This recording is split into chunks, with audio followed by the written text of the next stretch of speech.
Last month, I posted a video about my very first CD transport purchase, the Erd. Now, a lot of people commented that I should have bought a nicer DAC first and then the Erd. So I took that advice to heart and sold some stuff and bought the Denafrips Aries 2.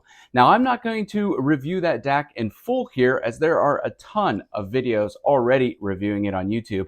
But I am going to make a quick video explaining how it paired with my Erd, and I'm even going to try to rationalize spending over $2,000 on a DAC and CD transport and try to convince you that somehow it's going to save me money down the road. I mean, you got to stick around for that part. It's very creative. All right, let me first explain to you how I found my Aries 2. Now, when I'm not recording YouTube videos, I'm usually watching YouTube videos. One of my favorite channels is The Vinyl Attack. Chris has been very kind to me from the beginning of my channel and even gave me a shout out, which was really helpful when I first got started. I remembered he had reviewed the Aries 2, and I reached out to him and asked him if he still had it and would he let me buy it from him. And he said yes, because he had upgraded to the Pontius DAC. Now, the Aries 2 is not cheap, so I had to scrounge around and find some things to sell. I was able to sell a couple of turntables, broken turntables that I had repaired and refurbished. I also sold my Klipsch 600 RPM 2 bookshelf speakers, as well as the Cambridge AXC35 CD player that I've featured in a few of these videos, including the last one with the Erd, because now that I have the Erd, I just really don't have a use for that CD player anymore. So got all that stuff together, was able to sell it and buy the Aries 2. Now, as soon as the Aries 2 arrived, I was excited to connect it to the Erd, where I had a small hiccup on the USB connection. The Erd will show you a broken S sign whenever it is not compatible with a DAC via USB, and that's what I received when I made the connection. Now, at first, I thought it was because I hadn't selected the USB input button on front of the DAC, but even with that button engaged, I still got the broken S sign. It's not that big of a deal. I just moved the connection from USB to SPDIF, but just wanted to point out that my budget $100 Schiit Modi DAC has the Unison USB connection, which was very simple to make once I got the right cables involved. And I am just a little curious if I am losing some sound performance with the Aries 2 by using it as via SPDIF over USB. But I'm going to be honest with you, there is a very good chance that this is a 100% user error problem in making this USB connection. So if you have the Erd and the Aries 2 and have made the connection properly, please let me know. Now, with the Aries 2 and the Erd connected, I was pleasantly surprised by the sound. The Aries 2 has a very natural, easy sound to it. Dare I say analog? It's not really a true analog sound. I think I mean mostly that it has the most analog type sound of a digital component, especially a DAC, that I've heard before. Now, I think this works perfect for someone like me because I've been sort of a generational physical media buyer. And what I mean by that is in high school, I bought almost everything on CD. I had my great little stereo setup that my mom bought for me with a CD player, and that's how I consumed music. I also listened to some cassettes, but it was mostly CDs. Now, in college, I started buying vinyl records because they were actually cheaper than CDs in the late 90s. They would just make a vinyl copy and you could pick it up for cheaper. And that's how I got into buying records. Now, when I started buying records, I really started to fall in love with the more easy analog sound over that sort of harsh digital sound that I grew up with, especially on my budget stereo gear. So this more analog leaning sound of the Aries 2 with the Erd is actually in my favor because I still have so many of those CDs from high school and college in storage. And I've been wanting to pull those out and listen to them again, but I've always kind of dreaded that experience where I've been listening to a vinyl for a couple hours and then I find a CD and throw that on and hear that real stark difference between digital and analog. So having the Aries 2 now is kind of helping bridge that gap. Now, this is also great news for me because so many of the CDs I have in storage from when I was in high school and college are from the late 90s or early 2000s when vinyl wasn't very popular.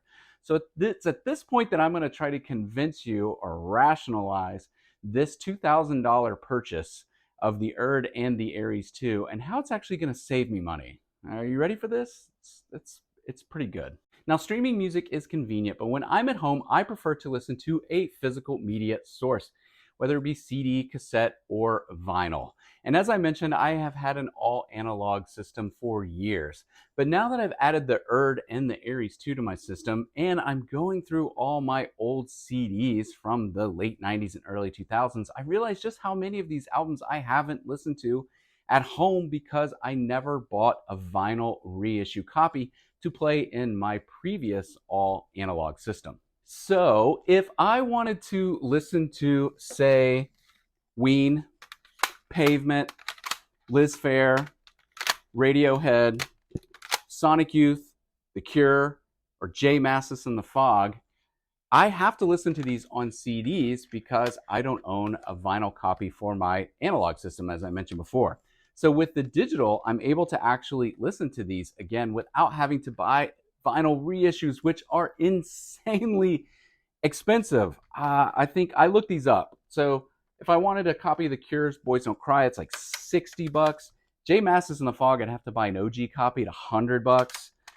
Sonic Youth and Washing Machine, 20 to 30. Radiohead The Bends, probably about 35. Liz Phair, 20 to 30. Pavement, around 30. If I want to listen to Pure Guava by Ween, I think this is like $85. You'd have to buy the OG copy. So just this stack alone is over $300 in vinyl reissue costs. Okay, so here's the quick creative math I'm going to use in rationalizing why the Erd and the Aries 2 is going to save me money in the long run, okay? Are you ready? I spent $2,200 on both of those components. Now, if you were to take $2,200 and divide it by $35, which is probably the average vinyl reissue price these days at a record store, that only comes out to be about 63 records. And I have hundreds of these in storage. So if I have an all analog system and I want to go buy all these again on vinyl, I'm only going to get 63 before I've already maxed out what I've spent on the Erd and the Aries 2.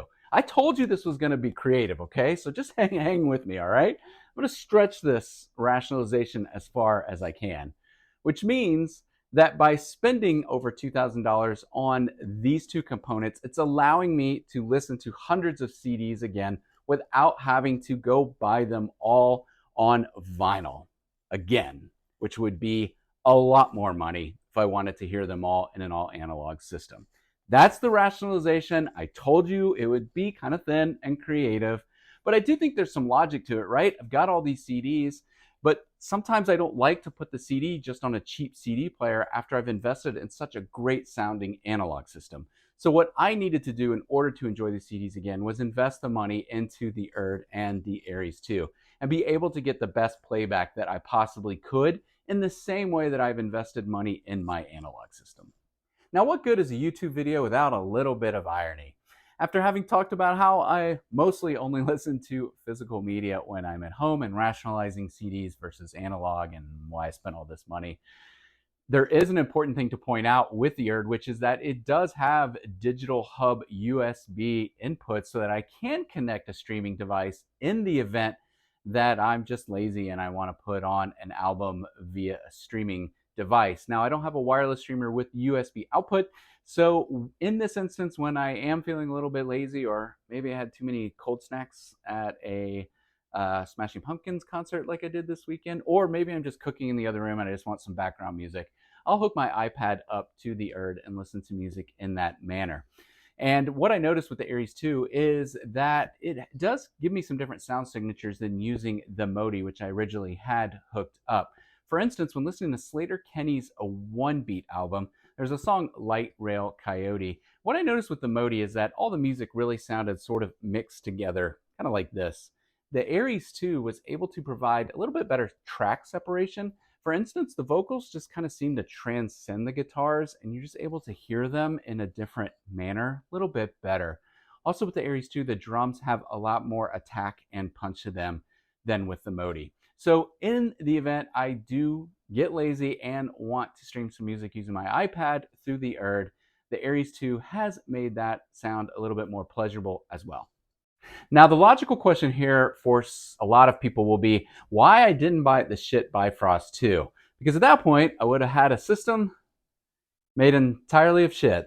Yeah, oh, man. I worked on that one for a really long time. I didn't. To be honest with you, I am still very much interested in hearing the Bifrost 2 with this system and with the Erd specifically, and I'll probably keep my eye out. Hopefully, maybe I can stumble on a used one, although I don't know if that will be the case. But that's kind of how I operate. Hopefully, I can find some used deals and pick up a unit in that manner, sort of like how I was able to do with the Ares 2. But like I said, eventually I will probably add a Bifrost 2, or I'd still love to hear the Gishelli Labs DAC. There's so many DACs out now that it's really hard to keep track, but I would love to buy a few more and sub them into this system and just compare them with the Ares 2 now going forward.